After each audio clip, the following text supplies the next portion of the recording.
ನೀವು ಒಬ್ಬ MLM ಲೀಡರಾ? ಅವಾಗೇನೋ ಕನ್ಸು ತೋರಿಸಿದ್ರಲ್ಲ, ನೆನ್ಪಿದ್ಯಾ? ದೊಡ್ಡ ಬಂಗ್ಲೆ, ಒಳ್ಳೆ ಕಾರು, ಫಿನಾನ್ಷಿಯಲ್ ಫ್ರೀಡಮ್. ಆದ್ರೆ ಈಗೇನಾಯ್ತು? ಈಗೆಲ್ಲಿದೆ? ಒಂಥರ ಕನ್ಫ್ಯೂಸ್ ಆಗಿ, ಸಾಕಾಗಿ, ಒಂದು ಹೊಸ ಚಾನ್ಸ್ಗಾಗಿ ಕಾಯ್ತಾ ಇದ್ದೀರಾ? ನಾವೆಲ್ಲ ಕೇಳಿದ್ವಿ ಈ ಆಪರ್ಚುನಿಟಿ ಲೈಫ್ ಚೇಂಜ್ ಮಾಡುತ್ತೆ ಅಂತ. ಆದ್ರೆ ನಿಜಾನ ಅದು? ಒಂದ್ಸಲ ಟೀಮ್ ಸೆಟ್ ಆಗುತ್ತೆ, ಅಷ್ಟರಲ್ಲೇ ಕಂಪನಿ ಮುಚ್ಚೋಗ್ಬಿಡುತ್ತೆ. ಕೆಲವೊಮ್ಮೆ ಕಂಪನಿ ಚೆನ್ನಾಗಿರುತ್ತೆ, ಆದ್ರೆ ಲೀಡರ್ಶಿಪ್ ಸರಿ ಇರೋದಿಲ್ಲ. ಇನ್ನೊಮ್ಮೆ ಪ್ರಾಡಕ್ಟ್ ಸೂಪರ್ ಆಗಿರುತ್ತೆ, ಆದ್ರೆ ದುಡ್ಡು ಮಾತ್ರ ಬರಲ್ಲ. ದುಡ್ಡು ಬಂದ್ರೂ ಒಂದೆರಡು ತಿಂಗಳಲ್ಲೇ ಅದು ನಿಂತೋಗುತ್ತೆ. ಈ ಸೈಕಲ್ ನಾವೆಲ್ಲ ಅನುಭವಿಸಿದ್ವಿ. ನಾನು ಅದನ್ನೇ ಮಾಡಿದೆ. ಬೇರೆ ಬೇರೆ ಕಂಪನಿ ಜಾಯಿನ್ ಆದೆ, ಬೇರೆ ಬೇರೆ ಸಿಸ್ಟಮ್ ನ ಬೆಸ್ಟ್ ಅನ್ಕೊಂಡೆ, ಬೇರೆ ಬೇರೆ ಲೀಡರ್ ವಿಷನ್ ಫಾಲೋ ಮಾಡಿದೆ.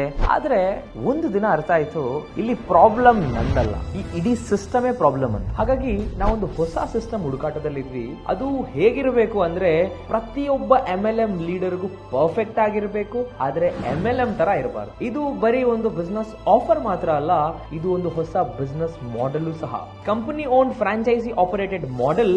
ಇದು ಬಿಸ್ನೆಸ್ ಮಾಡುವ ಸರಿ ದಾರಿನೂ ಹೌದು. ಇಲ್ಲಿ ಯಾವುದೇ ಪ್ರಾಡಕ್ಟ್ ಮಾರೋ ಅಗತ್ಯ ಇಲ್ಲ, ₹1 ಇನ್ವೆಸ್ಟ್ಮೆಂಟ್ ಮಾಡೋ ಅಗತ್ಯ ಇಲ್ಲ. 100% ಇನ್ವೆಸ್ಟ್ಮೆಂಟ್ ಕಂಪನಿ ಮಾಡುತ್ತೆ.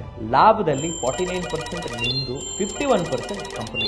ಟೋಟಲ್ ಪ್ರಾಫಿಟ್ ಶೇರಿಂಗ್ ಅಷ್ಟೇ. ಇಲ್ಲಿ ರಿಸ್ಕ್ ಇಲ್ಲದೆ 50 ಲಕ್ಷದಿಂದ 1.5 ಕೋಟಿವರೆಗೂ ನೀವು ದುಡಿಬಹುದು. ಇದು ಕ್ರಿಪ್ಟೋ ಅಲ್ಲ, ಟ್ರೇಡಿಂಗ್ ಅಲ್ಲ, ಮನಿ ಸರ್ಕ್ಯುಲೇಷನ್ ಅಂತೂ ಅಲ್ವೇ ಅಲ್ಲ.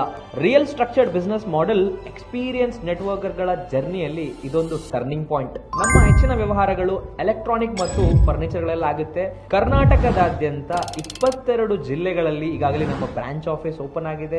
ನಿಮ್ಮ ಹತ್ತಿರದ ಬ್ರಾಂಚ್ ಆಫೀಸ್ಗೆ ತೆರಳಿ ನಮ್ಮ ಬಗ್ಗೆ ಹೆಚ್ಚಿನ ಮಾಹಿತಿಯನ್ನು ನೀವು ಪಡ್ಕೋಬಹುದು. ಆಲ್ರೆಡಿ 5,000ಕ್ಕೂ ಹೆಚ್ಚಿನ ನೆಟ್ವರ್ಕರ್ಗಳು ಈಗಾಗಲೇ ನಮ್ಮ ಜೊತೆ ಕೈ ಜೋಡಿಸಿದ್ದಾರೆ.